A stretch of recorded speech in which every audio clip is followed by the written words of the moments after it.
بسم اللہ الرحمن الرحیم وصلی اللہ علی نبی الکریم رب اشرح لی صدری ویسر لی امری واحلل عقدۃ من لسانی یفقہوا قولی۔ 26 جولائی 2015، درس قرآن۔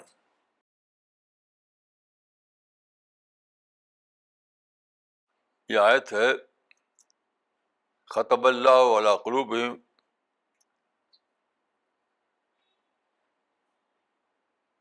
وعلی سمعہم وعلی ابصارہم غشاوہ۔ یہ آیت ہے ان لوگوں کے بارے میں جن کو شریعت میں منافق کہا جاتا ہے۔ تو فرمایا کہ ان کے دلوں پر اللہ نے مہر لگا دی،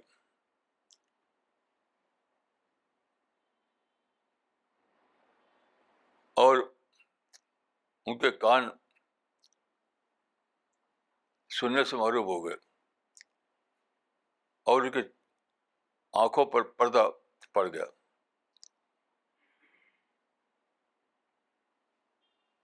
یہ تمثیل کی زبان میں دراصل یہ بات کہی گئی ہے کہ ان کا کیس ڈیپ کنڈیشننگ کا کیس ہے۔ یہ کون لوگ ہوتے ہیں؟ مدینے میں، دیکھیے مکہ میں جب تک اسلام تھا تو وہاں منافقت کا فنامنا نہیں تھا، وہاں یا تو اسلام تھا یا انکار تھا۔ لیکن مدینے میں ایک نیا ظاہرہ پیدا ہوا، وہ اس کو کہتے ہیں منافقت۔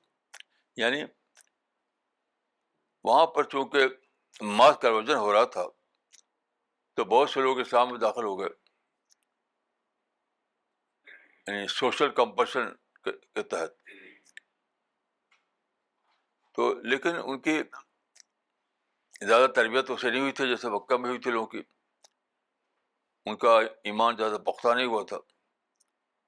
تو دھیرے دھیرے ان میں ایک ڈوئلٹی آ گئی، یعنی بظاہر تو یہ دکھانا لوگوں کو کہ ہم اسلام میں اسلام میں اسلام میں، لیکن اندر سے ان کو اسلام سے کوئی دلچسپی نہیں تھی۔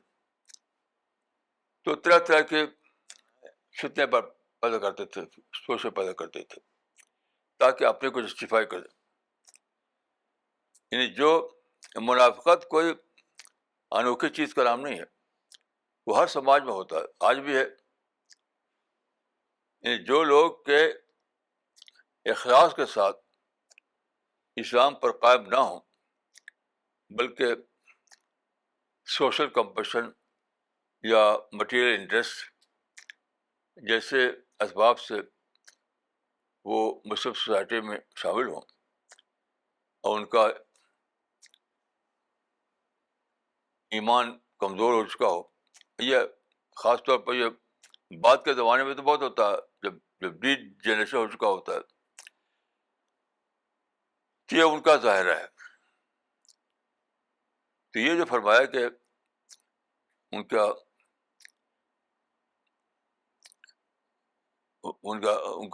وہ دلوں سے سمجھتے نہیں، وہ کان سے سنتے نہیں، آنکھ سے دیکھتے نہیں، یہ کیا ہے؟ بظاہر 3 لفظ ہے لیکن حقیقت ایک ہی ہے، وہ ہے کنڈیشننگ۔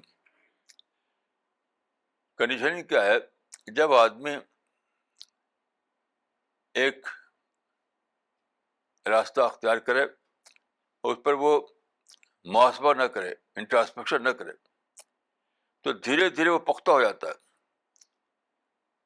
محاسبہ یا انٹراسپیکشن جو ہے، اس سے آپ کے اندر سیلف کریکشن کا پروسیس چلتا رہتا ہے، سیلف کریکشن۔ لیکن جب آپ کے اندر محاسبہ نہ ہو، انٹراسپیکشن نہ ہو، تو سیلف کریکشن کا پروسیس ختم ہو جاتا ہے۔ تو پھر کیا ہوتا ہے؟ آدمی اپنے جس حال میں وہ ہے اس حال پر وہ کنڈیشن ہی ہونے لگتی ہے اس کی, اور دھیرے دھیرے اتنا پختہ ہوتا ہے کہ اسی کو ٹھیک سمجھتا ہے وہ. تو کوئی بات کہی جائے تو نہ اس کے کان سنیں گے, نہ اس کی عقل سوچے گی, نہ اس کی آنکھ دیکھے گی. تو یہ ہوتا ہے حال, کسی بھی شخص کو یہ حال ہو سکتا ہے جو اپنا محاسبہ نہ کرتا ہو. تو منافق کوئی انوکھی مخلوق کا نام نہیں ہے. یہ سماج میں لوگ ہوتے ہیں, جیسے مدینے میں تھے ایسے آج بھی, کہ جن لوگوں کا سچ پوچھے تو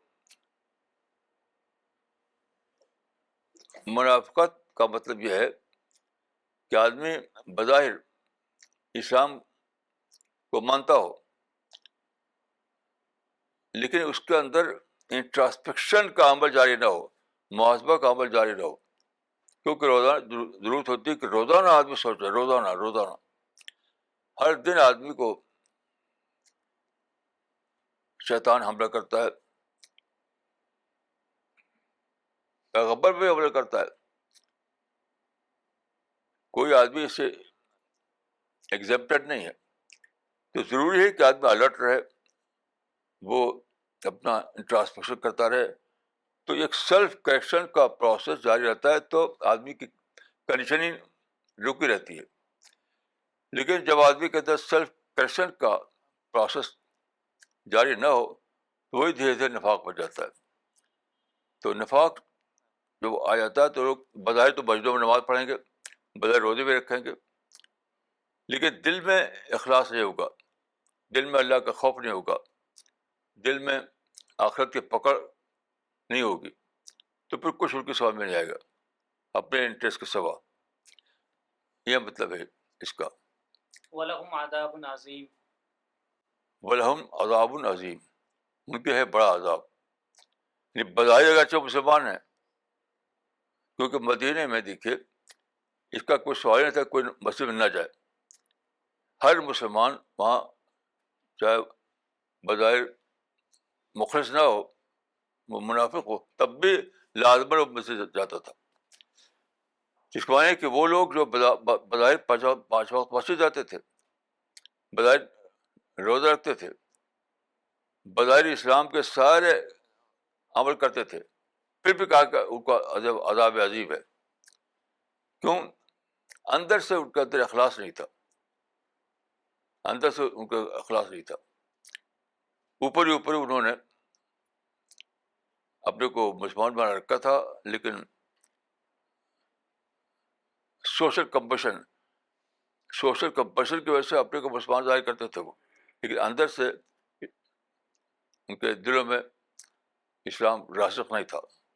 یہ وہ لوگ ہوتے ہیں جن کو قرآن میں منافق کہا گیا ہے.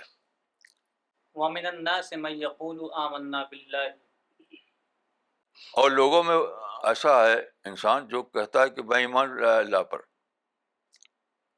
وَبِالْيَوْمِ الْآخِرِ وَمَا هُمْ بِمُؤْمِنِينَ, اور آخرت پر ایمان لایا, لیکن وہ مومن نہیں ہے. بہت عجیب آیت ہے یہ بہت عجیب آیت ہے. لوگوں میں ایسے انسان ہیں جو کہتے ہیں کہ ہم اللہ پہ ایمان لائے اور آخرت پہ ایمان لائے, لیکن وہ مومن نہیں. تو یہ انہی کی بارے میں کہا گیا کہ مومن وہ ہے جو اخلاص کے ساتھ جس نے ایمان اختیار کیا ہو. جس کا اندر اخلاص نہیں ہے تو اللہ کے نزد میں مومن بھی نہیں ہے. وہ عذاب سے اپنے کو بچا, ہو اس کو نہیں سمجھنا چاہیے. یہ بہت ہی سخت آیت ہے. یعنی یہ آیت ان لوگوں کے بارے میں ہے جو بظاہر نماز روزہ کرتے تھے, بظاہر وہ داڑھی رکھتے تھے, بظاہر وہ اسلام پر تھے, وہ مسلمان کے سماج میں تھے وہ, لیکن کہا گیا کہ ان کا عذاب عظیم سے وہ بچے ہوئے نہیں ہیں. کیوں؟ اللہ کی رحمت ان لوگوں کے لیے ہے جو اخلاص کے ساتھ ایمان اختیار کریں, اخلاص کے ساتھ سارے یعنی اللہ کے جو احکام ہے اس پہ اخلاص کے ساتھ عمل کریں. اخلاص شرط ہے, اخلاص کے بغیر کوئی ایمان یا اسلام اللہ کا معتبر نہیں. یخادعون اللہ والذین آمنوا، وہ دھوکہ دے رہے ہیں اللہ کو اور مومنین کو. تو اللہ کو دھوکہ دینے کا مطلب کیا ہے؟ اللہ کوئی بھی دھوکہ نہیں دیتا. ایسا نہیں کوئی اللہ کو دھوکہ دیتا ہو، مومنین کو دھوکہ دیتا ہے.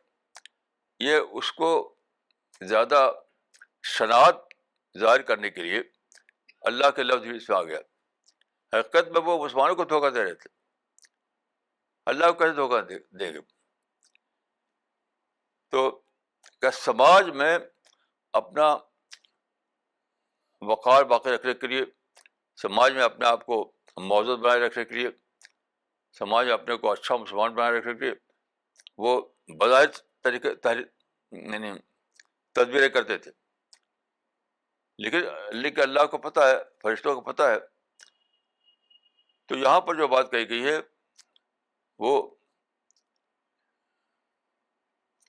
یہ ہے کہ جو اسلامی سماج ہے اس میں مخلص لوگ بھی ہیں، تو ان کے اندر وہ اپنی پوزیشن کو بنائے رکھنے کے لیے وہ ظاہری اعمال کرتے ہیں. یہ اس کو قرآن میں دھوکہ قرار دیا گیا. جیسے یعنی کوئی برتن پیتل کا ہو، اس پر سے کالی سونے کر دیا ہے تو دھوکہ ہوا.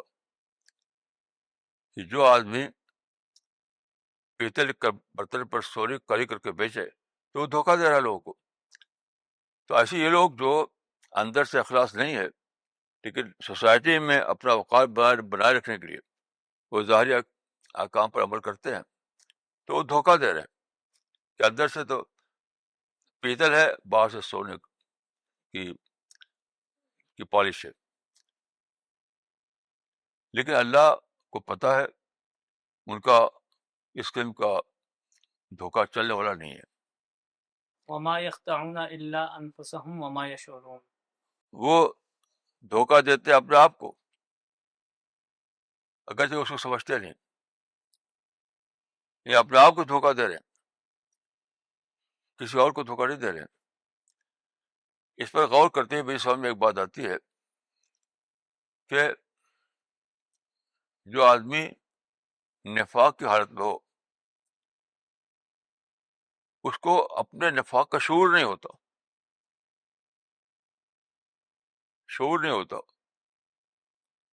اس بنا پر اس میں وہ اسی پہ قائم رہتا ہے، وہ اس سے توبہ نہیں کرتا. تو شعور کیوں نہیں ہوتا؟ دیکھیے شعور ایک ایسی چیز ہے جو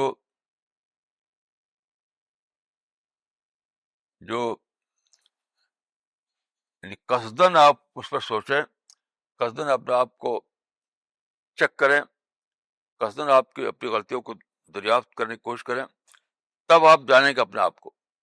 اگر ایسا نہیں ہے، اس قسم کا پروسیس آپ کے اندر جاری نہیں ہے تو آپ اپنی غلطیوں کے لیے بے خبر ہو جائیں گے. میں سمجھے کہ میں تو ٹھیک ہوں.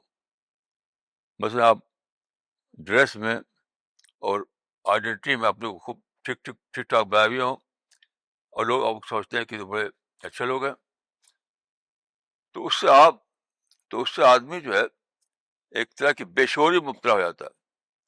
یعنی حقیقت میں تو کچھ اور ہے اور سمجھنے لگتا ہے کچھ اور.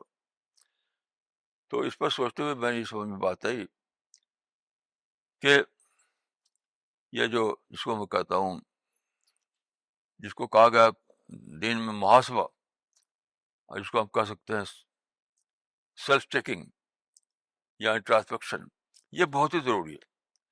جو ایسا نہیں کرے گا تو وہ یہ سمجھتا رہے گا کہ میں تو ٹھیک ٹھاک ہوں. ہاں، حقیقت میں ٹھیک نہیں ہوگا. تو اپنے ٹھیک نہ ہونے کو ڈسکور کرنا پڑتا ہے. اپنے ٹھیک نہ ہونے کو ڈسکور کرنا پڑتا ہے. کیونکہ سماج میں دیکھیے، اگر آپ کی شاندار داڑھی ہے اور خوب لمبا کرتا ہے، اونچا پاجامہ ہے اور سر پر شاہی ٹوپی ہے وغیرہ، یعنی شناخت کے اعتبار سے آپ پوری طریقے سے اسلام پر نظر آتے ہیں. تو لوگ آپ کو حضرت حضرت کہیں گے، لوگ آپ کو ریگارڈ کریں گے، لوگ آپ کی تعریفیں بھی کریں گے. تو کیسے آپ کو پتا ہوگا کہ میں کیا ہوں؟ یہ ظاہر کا اگر آپ یعنی ظاہری جو وضع خطا ہے اس میں آدمی اہتمام کرتا ہو تو ظاہر ہے کہ لوگ جو ہے اس کو اسی کو حقیقت سمجھ لیں گے، اسی پہ اس کو عزت دیں گے. تو آدمی کیسے جانے گا کہ میں بے حقیقت ہوں؟ تو اپنے بے حقیقت ہونے کو ڈسکور کرنا پڑتا ہے. یہ بہت عجیب بات ہے.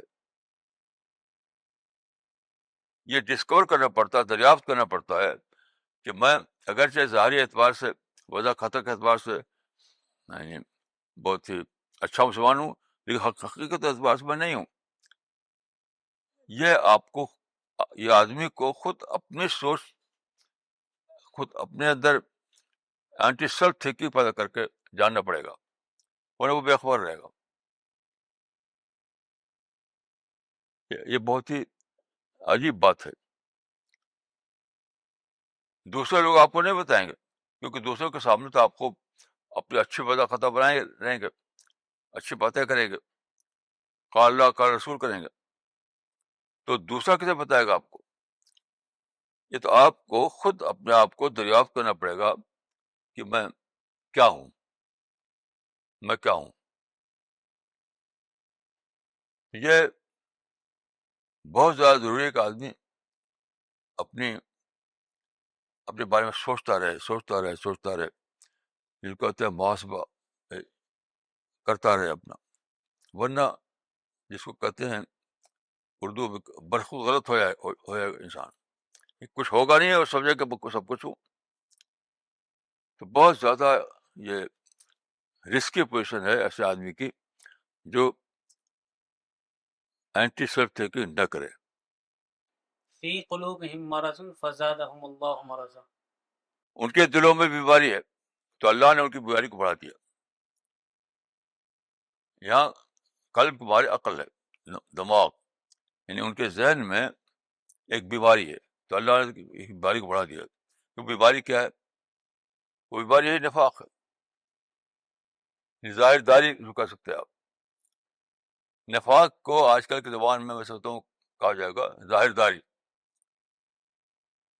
یعنی وضع خطا کے اعتبار سے اپنا خوب مسلمان بنائے رکھنا. تو ان کے اندر ایک ظاہر داری کا مزاج ہے تو اللہ نے اس کو اور بڑھا دیا. تو اللہ مانے کہ اللہ خود براہ راست بڑھا جاتا ہے. اصل یہ ہے کہ آدمی میں کوئی چیز ایک حالت میں نہیں رہتی، اسٹینڈ اسٹل نہیں رہتی. یا تو کھٹے گا یا بڑھے گا، کھٹے گا یا بڑھے گا. انسان میں کبھی بھی پتھر کے طریقے سے ایک حالت کا قائم نہیں رہ سکتی. تو جب آدمی کے اندر ظاہر داری ہے، وہ صرف یہ دیکھتا ہے کہ لوگوں کی نظر میں اچھا بنا رہوں، اندر کیسا ہو اس پر دھیان نہ اس کا ہو، تو اسے پختہ ہوتا چلا جائے گا. یعنی ایک ایسا انسان جو اپنے ظاہری وضع خطا کا تو خوب اہتمام کرے، ظاہری وضع خطا کے اعتبار سے خوب اپنی شرعی شناخت بنائے ہوئے ہو، لیکن وہ انٹراسپیکشن نہ کرتا ہو، سیلف چیکنگ نہ کرتا ہو، وہ محاسبہ نہ کرتا ہو.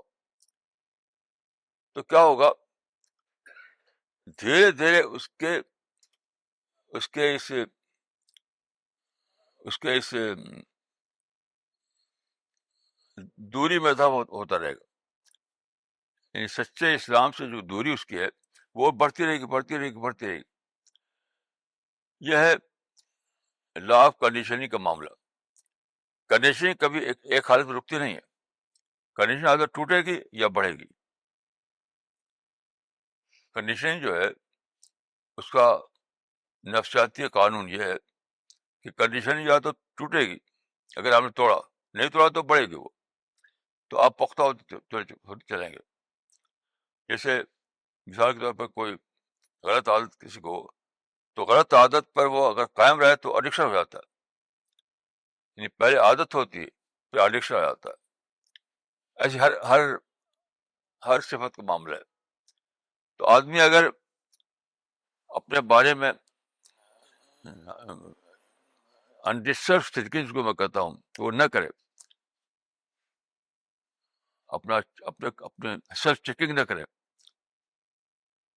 تو بہت ہی رسکی بات ہے، کیونکہ پھر اس کی کنڈیشننگ پکے ہوتی چلی جائے گی، اور کنڈیشننگ جب پکی ہو جاتی ہے تو آدمی سوچ بھی نہیں پاتا کہ میں غلطی پر ہوں۔ کنڈیشننگ ایسی چیز ہے جو ایک حالت میں نہیں رہتی، تو بہت ضروری ہے کہ آدمی چیک کرتا رہے۔ اگر چیک نہیں کرے گا تو کنڈیشننگ اتنی ڈیپ ہو جائے گی کہ پھر آدمی اس کے خلاف سوچنا اور اصلاح کرنا اس کے لیے ممکن نہیں رہے گا۔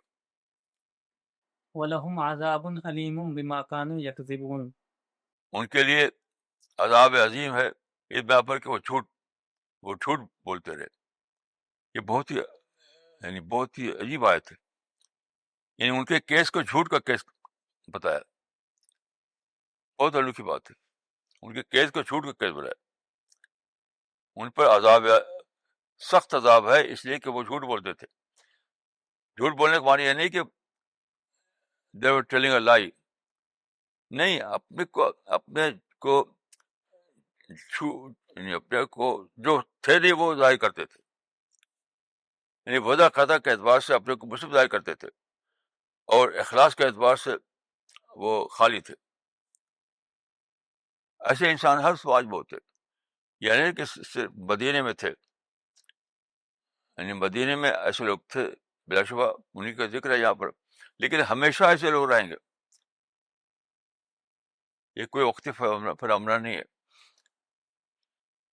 اور اللہ نے اس کو جھوٹ کہا، اس معنی میں نہیں کہ وہ سچ مچ جھوٹ بولتے تھے، نہیں، اپنے آپ کو غلط طور پر ظاہر کرتے تھے کہ میں تو بخلی مسلمان ہوں، میرے اندر ساری اسلامی صفات ہے، حالانکہ حقیقت ایسا نہیں تھا۔ تو اللہ کے ہاں وہ جھوٹے قرار پائیں گے، اور یہ رسک لیں گے کہ آپ دیکھیں قرآن میں ہے کہ آخرت میں اہل جنت کے بارے میں کہ فی مقعد صدق عند ملک مقتدر، یعنی وہاں پر لوگ جو اہل جنت ہے وہ مقعد صدق پر ہوں گے، یعنی سیٹ آف ٹروتھ پر ہوں گے۔ اس معنی کہ یہ ایسے لوگ جو ہے ان کو مقعد صدق پر جگہ نہیں ملے گی، مقعد کس پر جگہ ملے گی؟ کیسا عجیب یہ ہے، کیسی عجیب ہے یہ بات کہ جو لوگ اندر سے کچھ نہ ہو، اندر سے ان کا اندر اخلاص نہ ہو، اندر سے اللہ کا ڈر نہ ہو، اندر سے آخرت کے پکڑ کا جذبہ نہ ہو، لیکن ظاہری وضع قطع کے لحاظ سے وہ خوب اپنے کو مینٹین کرتے ہوں آئیڈینٹی، تو ایسے لوگ اللہ کے سامنے جھوٹے ہیں، جیسے وہ نہیں ہے ویسا ظاہر کر رہے ہیں، جو وہ نہیں ہے وہ ظاہر کر رہے ہیں اپنے آپ کو، تو بہت ہی رسکی پوزیشن ہے ایسے لوگوں کی۔ وَإِذَا قِيلَ لَهُمْ لَا تُفْسِدُوا فِي الْأَرْضِ، اور جب ان سے کہا جاتا ہے کہ زمین میں فساد نہ کرو تو وہ کہتے ہیں قَالُوا إِنَّمَا نَحْنُ مُسْلِمُونَ، کہ ہم تو اصلاح کرنے والے لوگ ہیں۔ یہ آیت بہت زیادہ امپورٹنٹ آیت ہے۔ جو فعل وہ کر رہے تھے مدینے کے منافقین، اس کو کہا گیا کہ تم فساد کر رہے ہو، یعنی کسی دور کی بات کا نہیں۔ اگر ہم دریافت کر لیں کہ مدینے میں جو منافق تھے وہ کیا کر رہے تھے، تو اس کو ہم اپلائی کر کے سمجھ سکتے ہیں کہ بعد کے زمانے میں منافقین کا کیا حال ہوگا۔ وہاں ایک نمونہ سیٹ ہو گیا ہے جس کو آپ ہر زمانے میں اپلائی کر کے سمجھ سکتے ہیں۔ تو یہ مدینے کا جو سماج تھا اس میں کوئی فعل ایسا کر رہے تھے جس کو قرآن میں کہا کہ یہ فساد کر رہے ہیں۔ وہ کیا فعل تھا؟ اب دیکھیے، جیسے مکہ والوں نے لڑائی کی، مارا پیٹا، وہ تو نہیں کر رہے تھے، مکہ سے نکلنے مجبور کیا، حج عمرہ سے روکا، یہ سب تو نہیں کر رہے تھے وہ، تو جو کر رہے تھے وہی فساد پھیل رہے تھے۔ وہ فساد فطرت وہی ہے جو مکہ کے منافقین کر رہے تھے. وہ کیا کر رہے تھے؟ وہ رسول اللہ کی جو تحریک تھی اس کے خلاف پروپگنڈا کرنا بہت ہی خوبصورت انداز میں، بہت ہی خوبصورت انداز میں. اس کی بہت ہی بری مثال وہ ہے جو منافقین کا میں سب سے بڑا مانا جاتا تھا عبداللہ ابئی. وہ بھی اسلام لایا تھا. اسلام لانے کے بعد وہ پختگی سے کام نہیں رہا. تو حضرت عائشہ جو ایک مرتبہ آئی تھیں ایک نوجوان صحابی کے ساتھ اکیلی، کوئی اور نہیں تھا اس وقت، تو ان کو جب دیکھا اس نے تو ایک جملہ کہہ دیا، واللہ ما نجت منہ وما نجا منہا. ایک بہت ہی خطرناک جملہ کہ خدا کی قسم وہ اس سے نہیں بچی، وہ اس سے نہیں بچا. تو بہت ہی خطرناک جملہ، سارے مدینے میں پھیل گیا. یہ بہت ہی بری مثال ان کے کردار کی ہے. تو ایسی باتیں پھیلانا جس سے جو رسول اللہ کا مشن تھا وہ لوگوں کے اندر مشتبہ ہو جائے کہ ان کے گھر کے لوگ ایسے ہوتے ہیں، ان کا کیا اعتبار. تو ایسی بات جس سے کہ مشن نظر مشتبہ ہو جائے، لوگوں کو مشن کے جو افراد ہیں وہ ڈاؤٹ فل ہو جائیں، یہ ہے فساد فعل. یہاں فساد فعل کے معنی کوئی لڑائی بھڑائی نہیں ہے، مار کاٹ نہیں ہے، کیونکہ تو انہوں نے کبھی کیا نہیں. عبداللہ ابئی نے کوئی ڈنڈا نہیں چلایا تھا، ایک جم لفظ بولا تھا وہ، واللہ ما نجت منہ وما نجا منہا. تو اس طرح کی بہت سی باتیں ہیں جو مدینے کے جو منافقین کرتے تھے. وہ شوشے پھیلاتے تھے اور لوگوں کو بدگمان کرتے تھے، لوگوں کے یعنی رسول اللہ اور صحابہ کو ڈاؤٹ فل، یعنی لوگوں کی نظر میں ہو جائے ایسی باتیں کہتے تھے. یہ ہے فساد فی الارض. تو جب یہ ان سے کہا جاتا تھا کہ فساد فی الارض نہ کرو تو کیا کہتے تھے؟ ہم تو مسلم ہیں، ہم تو اصلاح کر رہے ہیں. مطلب ہم غلطی کی نشاندہی کر رہے ہیں. جو کام وہ کرتے تھے اس کو کہتے تھے کہ تو آپ غلطی کی نشاندہی کر رہے ہیں، یہ تو اچھا کام ہے. حالانکہ غلطی نشاندہی نہیں تھی، وہ شوشے پھیلانا تھا، بدنام کرنا تھا، لوگوں کی نظر میں اسلامی شخصیتوں کو ڈاؤٹ فل بنانا تھا. کتنی خطرناک بات ہے کہ ہم تو اصلاح کر رہے ہیں. یعنی وہ لوگ کہتے تھے مدینے کے منافقین کہ ہم تو اصلاح کر رہے ہیں. اصلاح کرنے کے معنی ہے کہ ہم تو نشاندہی کر رہے ہیں کہ ان چیزوں کو درست کرو. حالانکہ وہ نشاندہی نہیں ہوتی تھی، وہ شوشہ نکالنا ہوتا تھا اور ایسی باتیں کرا تھا جس سے اسلامی شخصیتیں ڈاؤٹ فل ہو جائے. یہ مطلب ہے اس کا. الا انہم هم المفسدون ولکن لا یشعرون. بے شک یہی لوگ مفسد ہیں، یہی لوگ ہیں جو فساد فی الارض میں مبتلا ہیں، لیکن وہ جانتے نہیں. یہاں یہ بھی بہت سوچنے کی بات ہے کہ وہ جانتے نہیں، وہ سمجھتے نہیں، ان کو شعور نہیں. کیا مطلب ہے اس کا؟ مطلب یہی ہے کہ جو آدمی نفاق میں لمبی مدت تک پڑا رہے اور انٹراسپیکشن نہ کرے، اپنا محاسبہ نہ کرے، تو وہ اسی میں اس کی کنڈیشننگ ہو جاتی ہے، اسی میں کنڈیشننگ ہو جاتی ہے اس کو. مثلا وہ کوئی ایسی بات کہے گا اور اس کو خوب خا لگانے کرو، وہ بھی خوب جیسے کوئی بڑی اچھی بات ہو. تو کنڈیشننگ کی وجہ سے بحث ہو جاتے ہیں. شعور نہیں ہے کہ مانے کہ ان کی وہ بحثی حد تک منافق ہو گئے ہیں، بحثی حد تک. دیکھیے جو سینسٹیوٹی ہے وہ چک ہے، سینسٹیوٹی چک ہے. اگر آدمی سینسٹیو نہ رہے تو کچھ بھی کہے گا، وہ اندر سے ضمیر اس کو روکا کہ نہیں. تو یہ جو فرمایا کہ وہ برائی میں مبتلا ہے لیکن ان کو اس کا شعور نہیں، اس کا مطلب یہ ہے کہ ان کی سینسٹیوٹی ختم ہو گئی اپنے پر انٹراسپیکشن نہ کرنے کی وجہ سے. تو بہت ہی خطرناک بات ہے یہ. وَإِذَا قِيلَ لَهُمْ آمِنُوا كَمَا آمَنَ النَّاسُ. جب اسے کہا جاتا ہے کہ ایمان لاؤ اس طرح جس طرح کے دوسرے اہل ایمان نے ایمان قبول کیا ہے تو کیا کہتے ہیں وہ؟ قالوا انؤمن كما آمن السفهاء، تو کہتے ہیں کہ ہم اس طرح ایمان لائیں جو صفائی کرتے ایمان لاتے ہیں. یہ بھی ان کی بےحسی کی بات ہے. صفا کے معنی ہے کہ جو رسول اللہ کے ساتھ جو جڑے ہوئے تھے جو لوگ، ان کو کہتے تھے یہ کم عقل لوگ ہیں، یہ ان کو منا لیا ہے اپنا لیڈر، ان کے پیچھے چل رہے. ہم کو عقل دی ہے، ہم چیک کرتے ہیں کہاں صحیح، کہاں صحیح کہاں غلط ہے. یہ تو اندھے مقلد ہے. یعنی دوسرے جو صحابہ تھے ان کو کہتے ہیں تو اندھے مقلد ہے. صفا کا مطلب یہ اندھے مقلد ہے. ہم کو تو عقل دیا اللہ نے، ہم سمجھتے ہیں باتوں کو. تو یہ اللہ کی نظر میں بہت ہی برا ہے، بہت ہی برا ہے کہ اپنے ایک غلط کام میں مشغول ہیں اور اس کی تزیین کر رہے ہیں. آپ ایک غلط کام میں مشغول تزیین کر رہے ہیں. یعنی وہاں پر رسول اللہ توحید دعوت چلا رہے تھے، توحید کی، آخرت کی.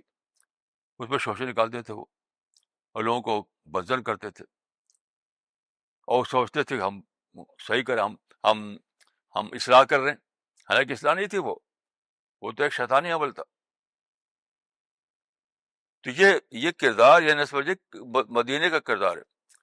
پوری تاریخ میں ایسے لوگ پائے جاتے ہیں، پوری تاریخ میں، جن کے اندر ایمانی ضعف ہو، جو صرف ظاہر کے اعتبار سے اپنے کو اسلام بنا رکھا ہو، وضع خطا کے اعتبار سے، اور اندر سے ان کے اندر خوف خدا نہ ہو، ان کا حال ہی ہو جاتا ہے. الا انهم هم السفهاء ولكن لا يعلمون. سن لو کہ وہی صفا ہیں، اگرچہ انہیں اس کی خبر نہیں. اس صفا کہا تھا انہوں نے ان لوگوں کو جو ان کی نظر میں اندھے مقلد بن کر کے رسول اللہ کی صحابہ کی پیروی کر رہے تھے. تو کہا کہ یہی صفا ہے، یہی اندھے مقلد ہے. کیوں؟ وہ تو رسول اللہ کی پیروی کر رہے ہیں، تم تو شیطان کی پیروی کر رہے ہو. تم شیطان کی پیروی، شیطان جو تم کو سکھاتا ہے اسی پہ چل رہے ہو. تو اندھے مقلد وہ نہیں ہے جو رسول اللہ کے پیچھے چل رہے ہیں، تم خود اندھے مقلد ہو کہ شیطان جو سکھاتا ہے بس اسی پہ چلنے لگتے ہو. یہ بہت سخت ریمارک ہے ایسے لوگوں کے بارے میں، اور ایسے لوگ ہمیشہ پائے جاتے ہیں پوری تاریخ میں. تو یہ مدینے میں جو ایسے لوگ تھے، ان کو قرآن میں بتایا گیا تاکہ بعد کے زمانے میں اپلائی کر کے سمجھ سکیں لوگوں کو لوگ کیسے ہیں. ہر مثال جو مکہ میں یا مدینے میں تھی جس کا ذکر ہے قرآن مجید میں، وہ ہمیشہ ری اپلیکیبل ہے کہ بعد کے زمانے میں جو لوگوں ان پر اپلائی کر کے ہم سمجھیں ان کے حقیقت کو، ان کا تجزیہ کر سکیں. وَإِذَا لَقُوا الَّذِينَ آمَنُوا قَالُوا آمَنَّا. اور جو وہ ملتے ہیں اہل ایمان سے تو کہتے ہیں کہ ہم تو تمہارے ساتھ ہیں، ہم بھی ایمان لائے ہیں.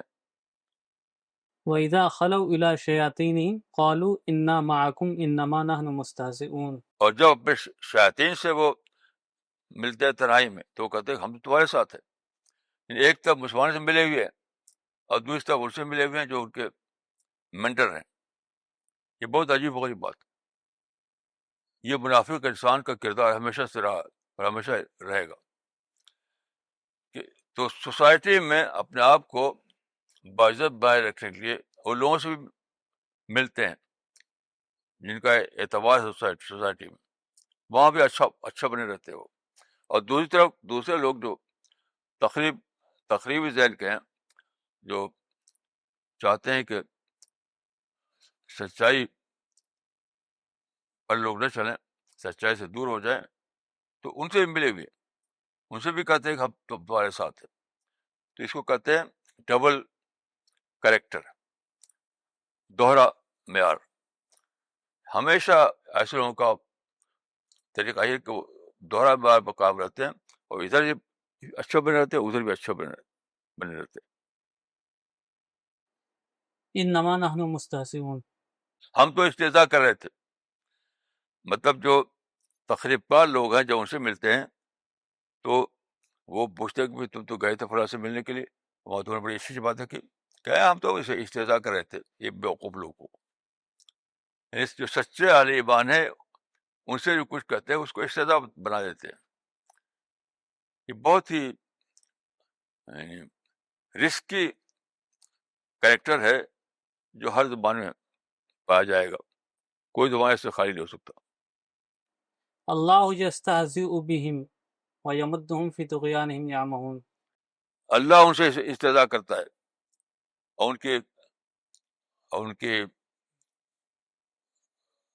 ان کی برائی میں ان کو ڈھیل دیتا ہے تاکہ اس میں اور آگے بڑھتے چل جائیں وہ. تو یہ جو ہے کہ اللہ ان سے استہزاء کرتا ہے, یہ لفظی معنی میں نہیں ہے, لفظی معنی میں نہیں ہے. اللہ نعوذ باللہ کسی استہزاء نہیں کر سکتا. ایک کا مطلب ہے کہ اللہ ان کے استہزاء کو ٹالریٹ کر رہا ہے, کیونکہ یہ دنیا میں آزادی باقی رہے گی قیامت تک. قیامت تک آزادی باقی رہے گی. اللہ تعالیٰ کسی کی آزادی کو ابالش نہیں کرے گا. تو اس کو معنی ہے کہ اللہ ان کو ڈھیل دے رہا ہے, ان کو موقع دے رہا ہے کہ اور جس طرح سے چاہے رہیں, اور جتنا چاہے استہزاء کریں. تو یہ جو اللہ ان سے استہزاء کرتا ہے اسی معنی میں ہے کہ ان کو ڈھیل دے رہا ہے, اور ان کی پکڑ جب ہوگی تب ان کو سمجھ میں آئے گا کہ میں کتنے بڑا رسک لیا میں نے. اولئک الذین اشتروا الضلالۃ بالہدی. یہ وہ لوگ ہیں جنہوں نے ہدایت کے بدلے گمراہی خریدی. ہدایت کے بدلے گمراہی خریدی کا معنی ہے کہ ہدایت کا موقع تھا, یعنی توحید کی تحریک چل رہی تھی, وہاں رسول اللہ کے اچھے اچھے ساتھی بن رہے تھے, تو ہدایت کا دروازہ کھل رہا تھا, ہدایت کی فضا بن رہی تھی, ہدایت پر چلنے کے حالات وہاں پر قائم تھے. تو بجائے اس کے کہ ان کا ساتھ دیں, انہوں نے جو ان لوگوں کا ساتھ دیا جو خاموشی کے ساتھ تخریب کاری کرتے تھے. تخریب کاری کا وجہ کہ خاموشی کے ساتھ شوشے نکالنا, خاموشی کے ساتھ بدلی پھیلانا, خاموشی کے ساتھ لوگوں کو بدل کرنا, اسے جڑے رہتے تھے وہ. یہ بہت ہی خطرناک کردار ہے جو ہر زمانے میں پایا جاتا ہے. فما ربحت تجارتهم وما كانوا مهتدین. ان کی تجارت ان کے لیے فائدہ بخش ثابت نہیں ہوئی, اور وہ ہدایت بھی نہیں ملی ان کو. ربحت تجارتوں کو مانے کہ انہوں نے چاہا تھا کہ وہ جپرڈائز کر دیں سچائی کی تحریک کو, وہ ناکام کر دیں توحید کے مشن کو, تو وہ چلا نہیں ان کا. یہ مطلب ہے اس کا, ان کی تجارت کامیاب نہیں رہی. جس مقصد سے انہوں نے یہ سب کیا تھا کہ شوشوں کی سیاست اور بدنام کرنا لوگوں کو, اور ان کی ڈاؤٹ فل بنا ان کی شخصیت کو, یہ چلا نہیں. وہ خود ہی ان کی سب سازشیں جبرڈائز ہو گئی, اور خود بھی ان کو ہدایت نہیں ملی. نہ تو وہ بگاڑ سکے کچھ سچائی کی تحریک کا, اور نہ خود ان کو کچھ ملا. دونوں طرف سے خسرت دنیا والآخرہ, دونوں طرف سے وہ گھاٹے میں رہے. مثلهم كمثل الذي استوقد نارا. ان کی مثال ایسے شخص کی ہے کہ اس نے آگ جلائی, فلما اضاءت ما حوله جب خوب روشن ہو گیا ماحول, ذهب الله بنورهم تو اللہ نے ان کی روشنی چھین لی, وتركهم في ظلمات لا يبصرون. اور ان کو چھوڑ دیا تاریکی میں, انہیں کچھ دکھائی نہیں دیتا. دیکھیے یہ تمثیل کی زبان میں یہ کہا گیا ہے کہ مدینے میں اللہ نے ایک روشنی پھیلائی تھی, توحید کی روشنی, پیغمبر کے ذریعے سے اور صحابہ کے ذریعے سے, تو ماحول روشن ہو گیا. لیکن عین وقت ان کی اللہ تعالیٰ نے ان کی آنکھیں چھین لی. چھیننے کے معنی یہ نہیں کہ وہ اندھے ہو گئے, یہ مطلب نہیں ہے, بلکہ شیطان نے ان کو غلط رخ پر ان کے ذہن کو ڈال دیا، صحیح رخ پر ڈالنے کے بجائے غلط رخ پر ڈال دیا۔ مثلا یہ کہ یہ تو لیڈری ہے، یہ تو سیاست ہے، یہ تو اپنے کو نمایاں کرنا ہے، اس قسم کی بات ڈال دی شیطان نے۔ تو روشنی کے باوجود ہم نے کچھ دکھائی نہیں دیا۔ جب سچائی کی تاریخ چلے تو وہ ایک ایک روشنی سامنے آتی ہے جس سے لوگ سچائی کو دیکھیں اور پائیں۔ آئیں اسی وقت شیطان ایکٹیو ہو جاتا ہے، آج ہی وجود اس لوگوں کے ذہن میں فساد ڈالتا ہے، یعنی شبہات ڈالتا ہے۔ اس شبہات کی وجہ سے وہ معروف ہو جاتے ہیں کہ وہ اس روشنی سے فائدہ اٹھائیں۔ تو یہ اصل میں یہ شیطانی شبہات کی طرف اشارہ ہے، شیطانی شبہات کی طرف، کہ یہ یہ تو عرب میں حکومت چاہتے ہیں، یہ تو اپنی بڑائی چاہتے ہیں، یہ تو اپنے کو اونچا دکھانا چاہتے ہیں۔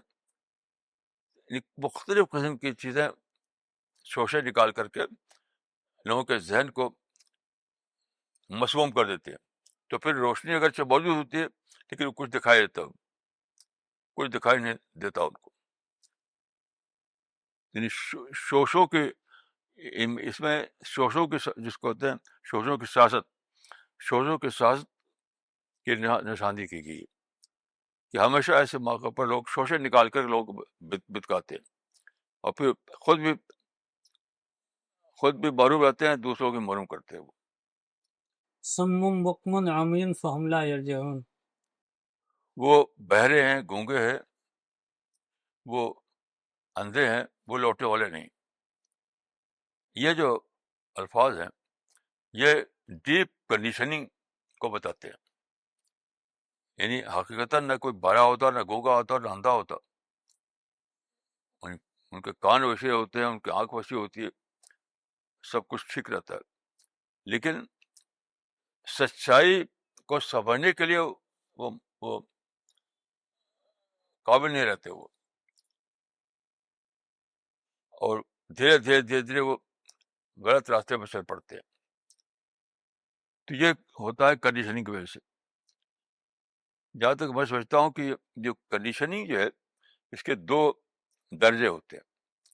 شروع میں کنڈیشننگ بہت ہی ہلکی ہوتی ہے، ہلکی، لیکن اگر آدمی اپنی ڈی کنڈیشننگ کا پروسیس نہ چلائے، یعنی آدمی کو چاہیے کہ وہ ماحول سے کنڈیشننگ تو ہوگی، کیونکہ آدمی جب پیدا ہوتا ہے تو ایک ماحول ہوتا ہے، اس ماحول سے کنڈیشننگ تو ضرور ہوگی اس کی، لیکن ساتھ ساتھ آدمی کو چاہیے کہ وہ سوچے اور اپنے اندر ڈی کنڈیشننگ کا پروسیس چلائے۔ جو ایسا کرے گا تو بچا رہے گا، وہ بچا رہے گا، ہر چیز سے باخبر ہو کر کے اپنے کو اس سے بچا لے گا۔ لیکن جو اپنے اندر ڈی کنڈیشننگ کا پروسیس نہ چلائے تو وہ اسے بھاگتا چلائے گا، اسے اور زیادہ بھاگ جائے گا، یہاں تک کہ اس کے کنڈیشننگ پختہ ہو جائے گی کہ وہ نئے ساری کے قابل نہیں رہے گا وہ۔ او کصیب من السماء فیہ ظلمات ورعد وبرق، یا آسمان سے بارش ہو جس میں بجلیاں چمک رہی ہوں، اور آپ جانتے ہیں کہ جب طوفانی بارش ہوتی ہے تو بہت ہی اس میں شور ہوتا ہے، تو یعنی اگرچہ بارش ہے لیکن سنائی نہیں دیتا کچھ۔ تو یہ جو دعوت، توحید کی دعوت ہے، ایسی قسم کی بارش ہے، طوفانی بارش، کہ وہ سچائی برس رہی ہے لیکن ساتھ ساتھ گرج چمک بھی ہے۔ تو جو لوگ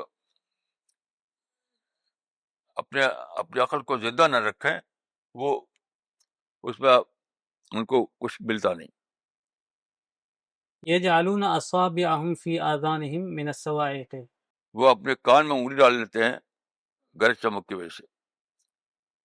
تو یہ بھی تشبیہ کی بات ہے، جیسے بہت زیادہ گرج چمک ہو، آپ کان میں انگلی ڈال لیں اس کی گرج سے بچانے کے لیے، تو یہ اس کو مثال دی ہے کہ ان لوگوں پر، یہ مادی مثال ہے، اس کو اپلائی کیا اس انسان پر کہ جب سچائی کی تحریک چلی ہے، سچائی کا مشن جاری ہوا ہے، اس میں ہر طرف ہدایت کی بارش ہو رہی ہے، لیکن گویا کہ انہوں نے اپنے کان کو بہرحال کر لیا، گویا کہ انہوں نے اپنے کان کو انگلیاں ڈال لی، گویا کہ حقیقت ایسا نہیں ہوا، لیکن گویا کہ انہوں نے ڈال دیا، اور کچھ ان کو سنائی نہیں دیتا، کچھ سنائی نہیں دیتا، کچھ دکھائی نہیں دیتا، ایسا کر لیا۔ تو کیوں ایسا ہوا؟